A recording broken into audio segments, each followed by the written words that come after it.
Welcome to Basildon Retire Well TV. My name is Cynthia DeFazio, and I'm joined today by Simon Rogers. And Simon is the CEO of Basildon Financial LLC. Simon, it's so great to see you again. How are you? Great.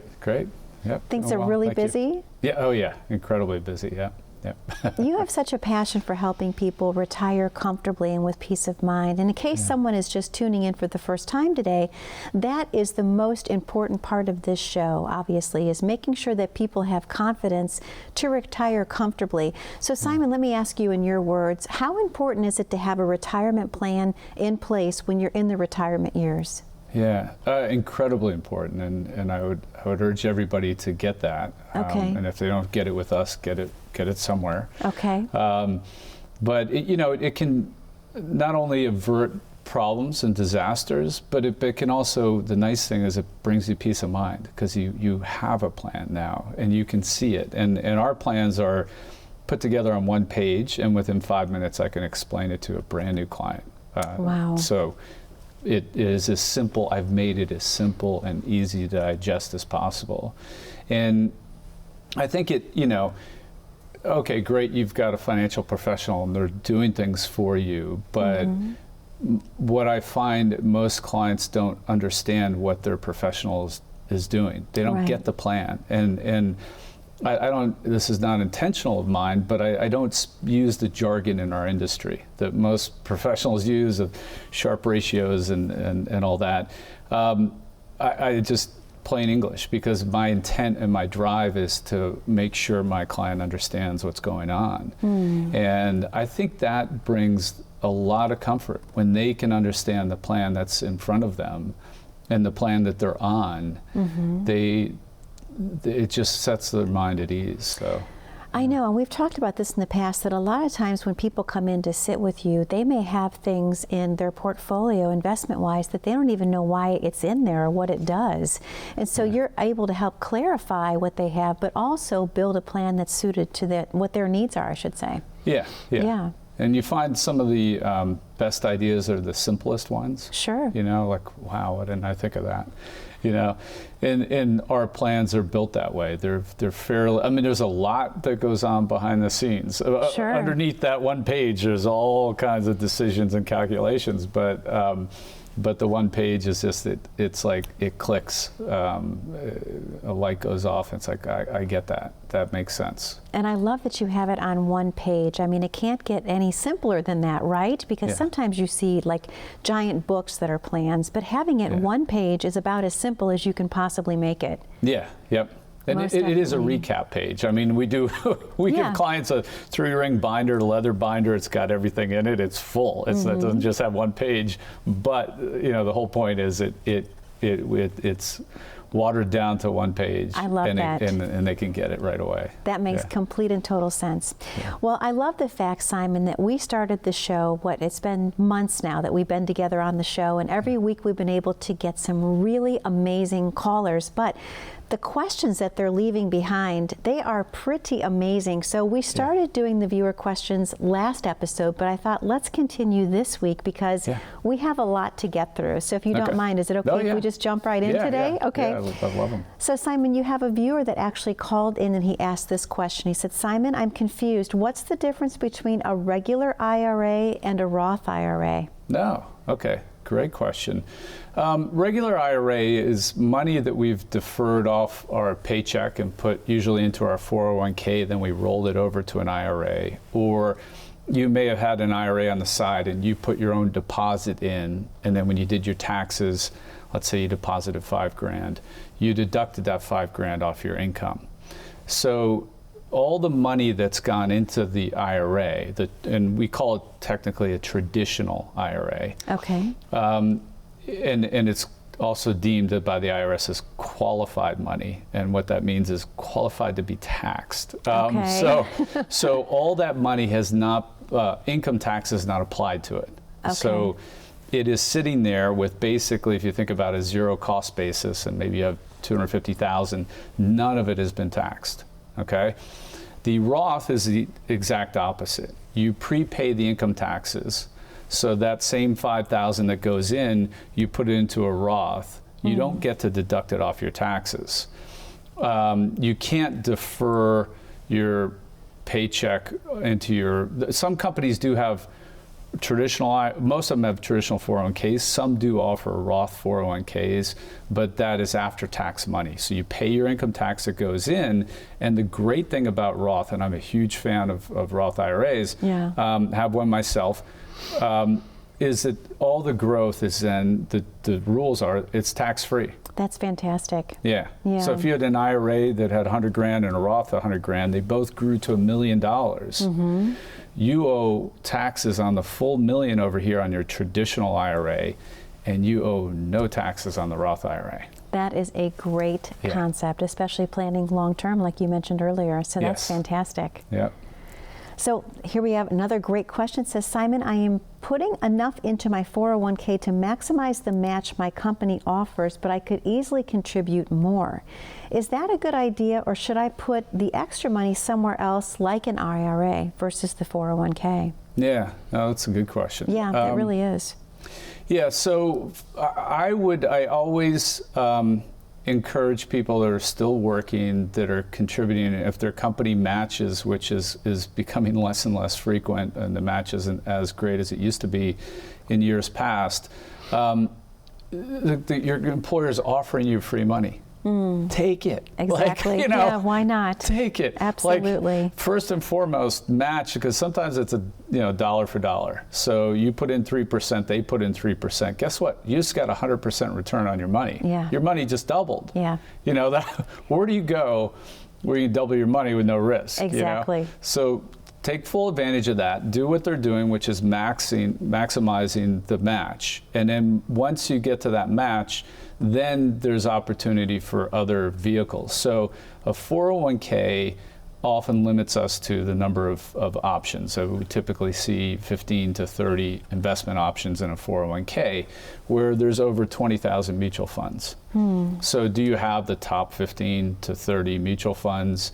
They rarely offer stocks, so you can get stocks in an IRA. You can do other investments in an IRA that aren't offered in a 401k. So that's number one. I would direct excess money to an IRA because you have more investment options, and in theory you should be able to do better with better diversification. Number two is your IRA should be have less in expenses. 401ks do have some administrative expenses that are kind of not really well known. They're kind of hidden. So you should be able to do lower your expenses in your IRA. Okay. Thank you so much, Simon. This is the perfect time for us to open up the phone lines to the viewers at home this week. Do you agree? Yeah. Okay. To the viewers at home, the number on your screen to call is 877-441-4901. What you're calling in today for would be a complimentary portfolio review. Let Simon take a look at what you currently have in place. Is it the right retirement plan for you, or do you need to have some changes made, maybe tweaked a little bit to make sure that wherever you are on your road to retirement, you're on the right path? Again, the number to call is 877-441-4901. This opportunity is available to the first 10 callers only. Again, it's a complimentary consultation, a financial review that's yours for just picking up the phone and calling. 877-441-4901. Don't go anywhere. When we come back, we're going to have more of your viewer questions. This is your show, so please stay tuned. Both my parents started off as university professors in England, so I think teaching's in my blood. What we do is very complicated, but we lay it out in a way that is very easy to understand.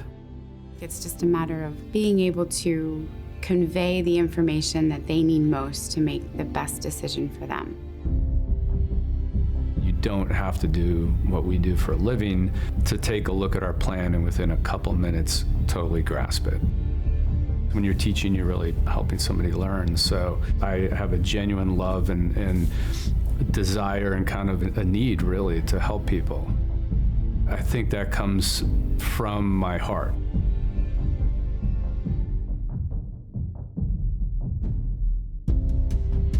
In England, you name your house, like we name our dog. Every house has a name. And the house that my father was born at is my grandmother's house, and the name of her house was Basildon. Whenever I was over there, I felt safe, and I felt loved, and I felt taken care of, and I felt everything was okay. I strive to have our clients feel that same way. Should something devastating happen, the last thing that they need to think about is, am I covered? Am I secure? How is this going to affect me financially? I think they need to focus on being well and spending time with the ones that they love. They feel secure in that they can depend on us to do what we say we're going to do to help them make the decisions that they need to make.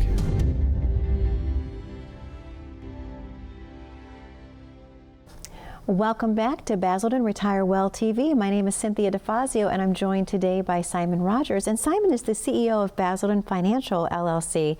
Simon, a great show, all viewer questions, which I love because we have so many. I'm going to do my best to get through them this week, but we may have to continue on with different shows, more with viewer questions, if you will. Okay.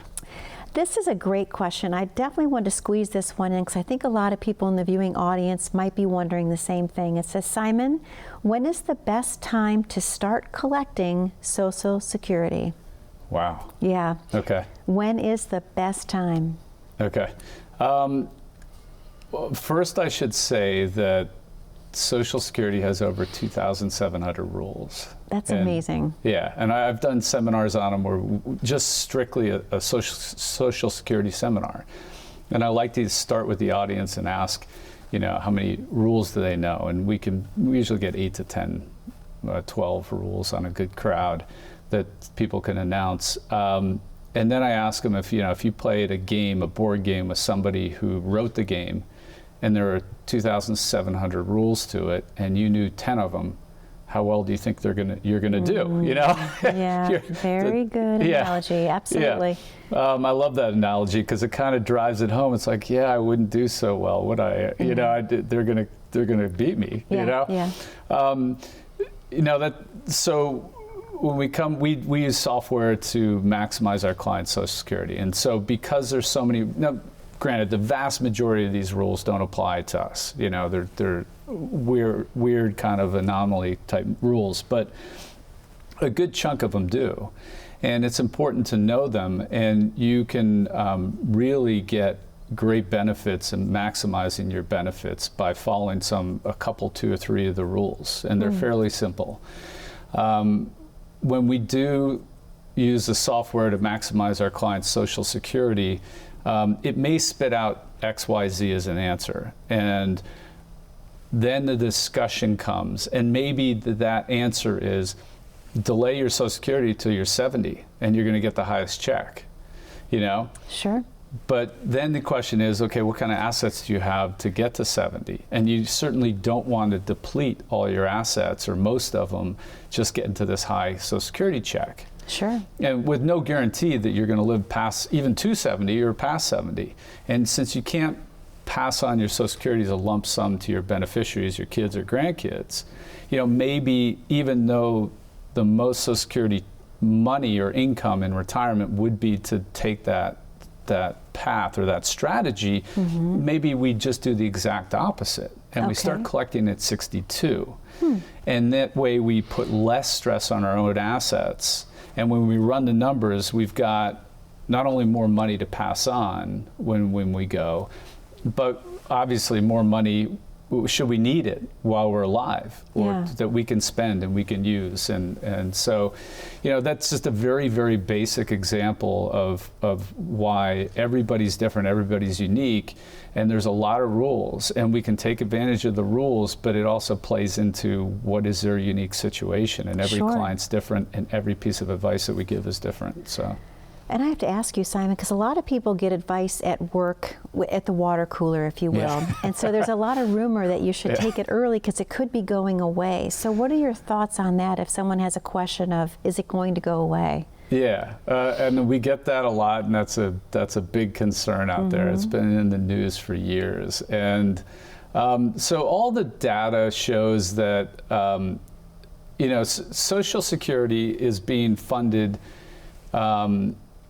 by payroll taxes, okay? And so we kind of probably, most of us know that they were collecting all these payroll taxes for decades and decades, and they had it in an account, and they kind of basically used it, the government, and then they wrote like an IOU. Yeah. So with the money that they do have, and at the rate of claim and all the projections, it looks as if Social Security is funded until about 2032, 2033. Okay.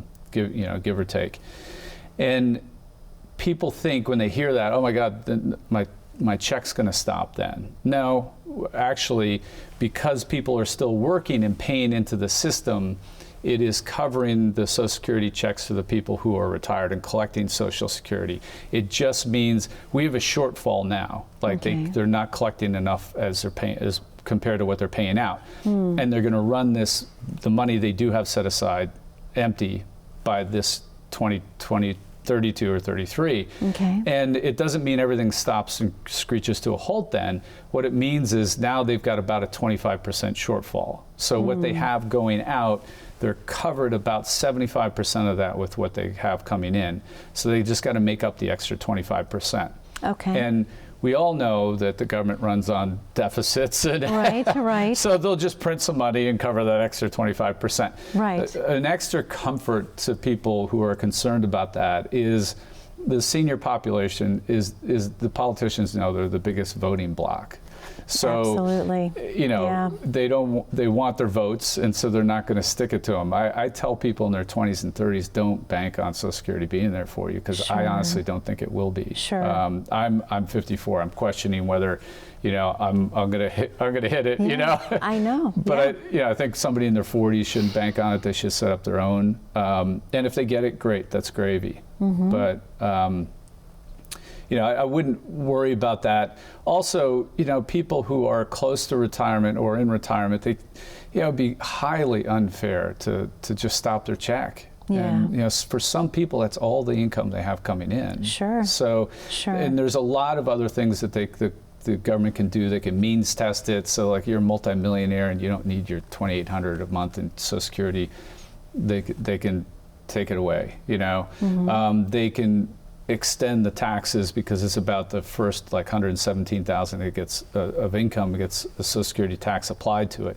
They could lift that and not have a ceiling on it. So if you're earning $10 million a year, you're paying the FICA tax on all $10 million instead of just the first $120,000. That would do a lot of help to kind of push the doomsday down the road a bit, and extend things. So.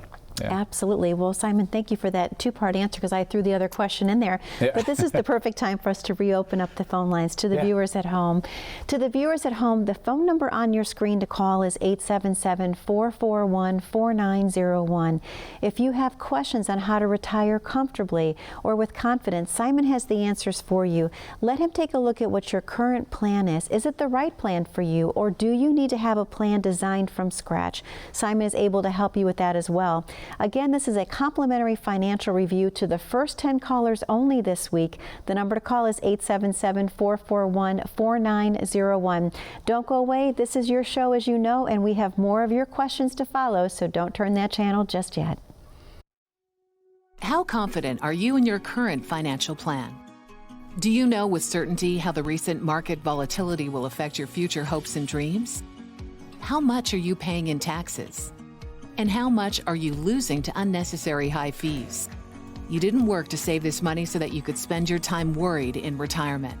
Now is the time to take charge of your finances so you can feel confident about your future. Call in during the next 30 minutes of today's show only to set up an absolutely complimentary, no obligation, full-blown financial review that will result in your own customized written plan.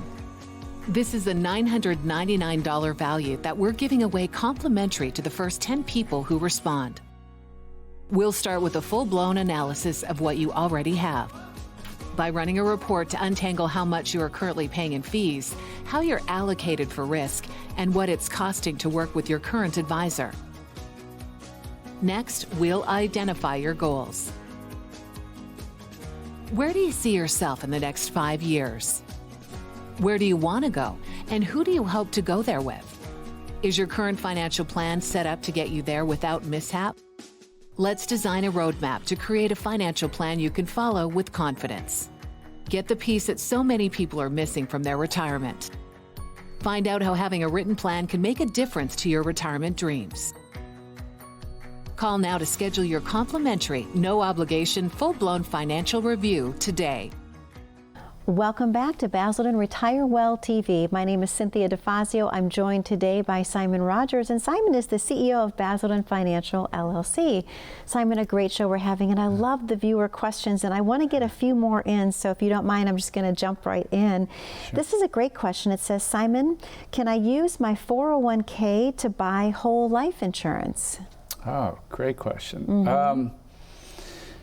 Certainly you can. As to whether that is appropriate or in your best interest is an entirely different answer. But to, assuming it's a traditional, not a Roth 401k, the withdrawals from your 401k would be taxable. And if you're under 55 and a half, you could experience a penalty, a 10% penalty. So you want to look at that. I'm kind of assuming that maybe they would roll their 401k, they're retired, into an IRA, and this is part of their retirement plan. You know what? They actually did not say, Simon. They just asked that one question: can I use my 401k to buy whole life insurance? Yeah. So hopefully I'm right in the. I mean, that's what we see.